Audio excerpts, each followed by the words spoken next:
Assalamualaikum warahmatullahi wabarakatuh. Salam sejahtera bagi kita semua. Salam, Om Swastiastu, Namo Buddhaya, salam kebajikan.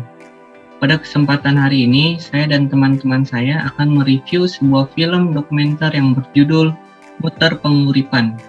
Nah, di film ini menceritakan seorang petani yang bernama Pangetno. Beliau menceritakan alasan dia menjadi petani dan mengatakan apa sih susahnya menjadi petani. Beliau mengatakan susahnya menjadi petani karena petani tidak perlu memikirkan banyak hal lagi. Karena petani memikirkan bagaimana cara agar tanaman yang sudah tumbuh bisa menjadi cepat tumbuh dan sehat ketika panen menghasilkan yang baik dan bagus. Nah, dalam film dokumenter ini ada yang berkaitan dengan nilai-nilai Pancasila. Nah, menurut teman-teman, apa saja nilai-nilai Pancasila yang terkandung dalam film dokumenter tersebut? Nah, untuk nilai-nilai Pancasila yang pertama, Tuhan Yang Maha Esa, yaitu kita lebih mensyukuri dengan apa yang kita hasilkan. Misal jika hasil panen tidak bagus atau tidak sesuai dengan apa yang diinginkan, kita tetap bersyukur dan lebih berusaha agar hasil-hasil selanjutnya lebih bagus. Dan juga apabila hasil tersebut bagus atau memuaskan, kita tetap rendah hati dan tidak sombong. Dan nilai-nilai Pancasila kemanusiaan yang beradab mengandung arti bahwa para petani hidup dalam gotong royong dan saling membantu satu sama lain. Hal ini tercermin ketika para petani bekerja sama dalam menggarap sawah. Mereka saling membantu dan tolong-menolong. Seperti yang kita ketahui di Indonesia sendiri, proses pertanian masih manual. Para petani bekerja sama dalam menanam, memupuk, dan memanen. Hal ini dapat menumbuhkan rasa gotong royong bagi para petani untuk bersama-sama mewujudkan hasil panen yang bagus. Menurut saya sendiri, nilai Pancasila yang kelima berbunyi keadilan sosial bagi seluruh rakyat Indonesia. Tidak terkecuali petani hari ini yang terseok nasibnya. Program pembangunan sektor pangan yang katanya berpihak pada masyarakat petani, tetapi pada kenyataan bisa dilihat dan dinilai sendiri. Pangan yang masuk ke dalam negeri yang tidak terkontrol, pembangunan zona industri di atas lahan pertanian semakin mempersempit kesejahteraan dan keterlangsungan hidup para masyarakat petani. Jati diri bangsa kebangsaan Indonesia harus kita jaga sebagai negeri maritim berbasis agraris yang berlandaskan Pancasila. Begitu menurut saya.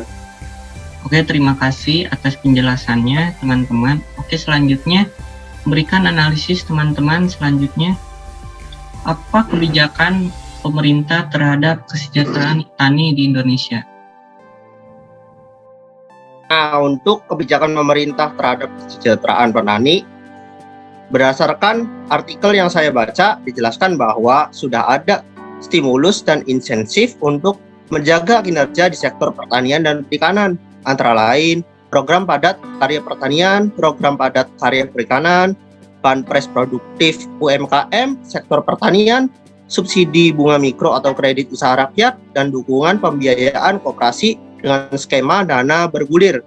Untuk program strategis sektor pangan dan pertanian tahun 2021, pemerintah mengupayakan mulai dari stabilitas harga dan pasokan pangan, pengembangan hortikultura, orientasi ekspor, kemitraan closed loop, hortikultura, peremajaan sawit rakyat, hingga pengembangan industri rumput laut.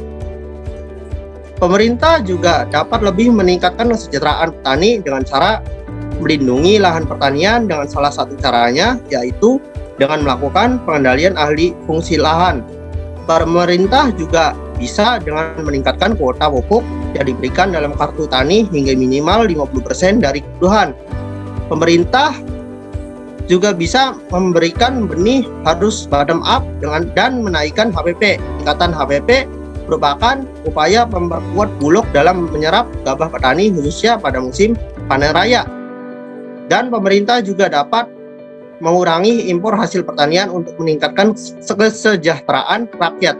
Nah, begitu saja sih menurut saya.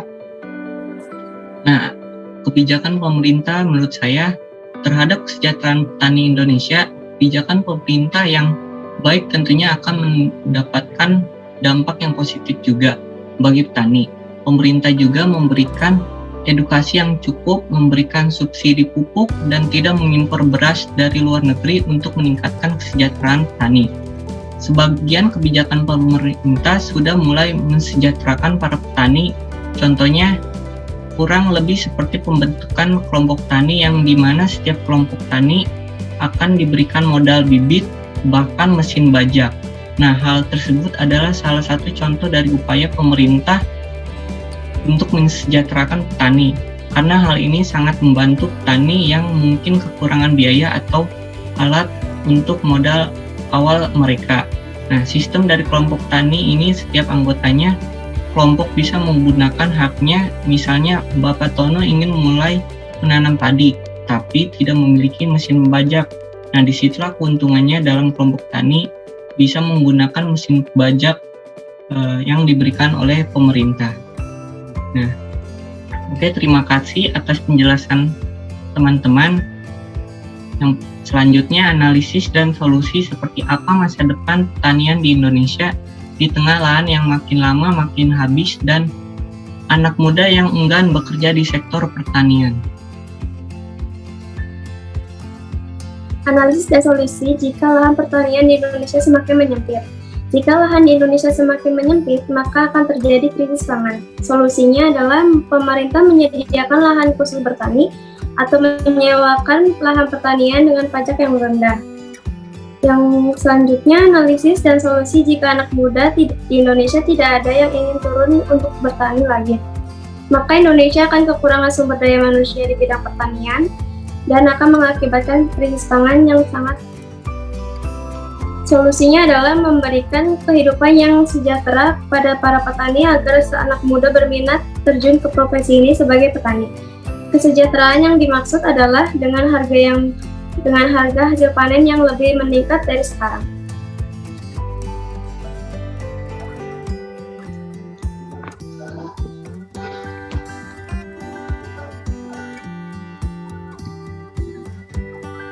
Selanjutnya, menurut saya adalah jika kita lihat pada saat ini, para petani sudah banyak yang beralih profesi karena menganggap profesi menjadi petani tidak menjanjikan dan banyak tani yang tidak sejahtera. Ditambah dengan semakin sempitnya lahan pertanian karena peningkatan jumlah penduduk, mulai didirikannya bangunan-bangunan besar dan jalan tol yang semakin banyak di Indonesia.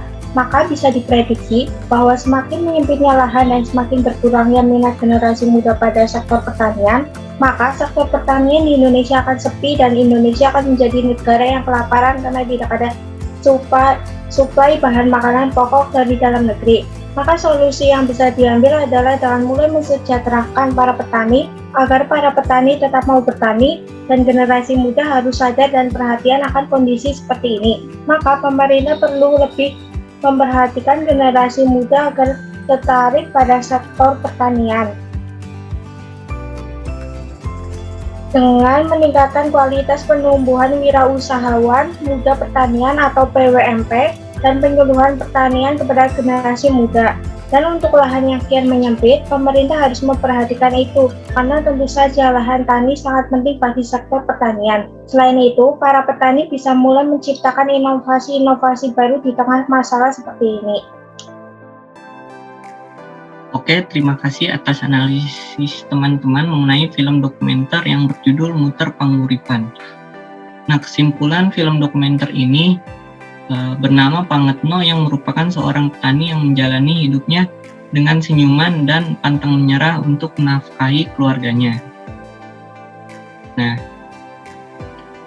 sekian dari kelompok kami, selebihnya mohon maaf jika ada salah kata dari kami. Wassalamualaikum warahmatullahi wabarakatuh. Salam sejahtera bagi kita semua. Salam Om Swastiastu, Namo Buddhaya, salam kebajikan.